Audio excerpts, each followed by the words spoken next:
Good afternoon, Prestige, family, parents, and friends. This week, we want to talk about as our leadership tip, can't versus won't. And all too often, parents call in or talk to me and say that they're frustrated because their child gives up so easy whenever they're trying something new, that if they don't do it perfectly the first time, they just don't want to try it at all. Well, this comes from the mindset of can't versus won't. And so the idea is, if you can't do something, that means you are completely incapable of doing it.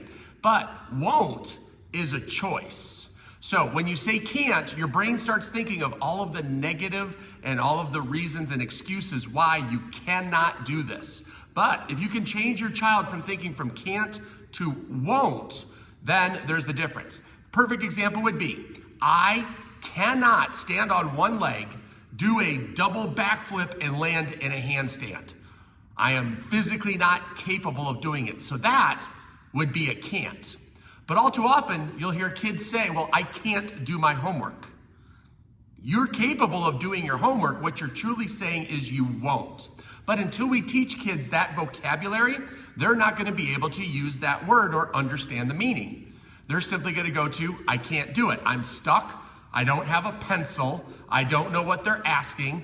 Those aren't can'ts. Those are simple situations where they won't. But until, again, we educate kids on that vocabulary and teach them the concepts, they're going to naturally default to can't. How many times do you hear adults defaulting to can't?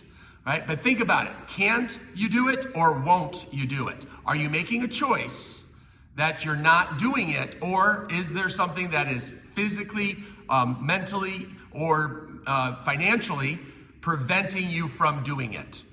Once you start to make that separation and you start using that example on an ongoing basis, you're going to start to see there's a whole lot less can'ts in your day and there's a whole lot more won'ts.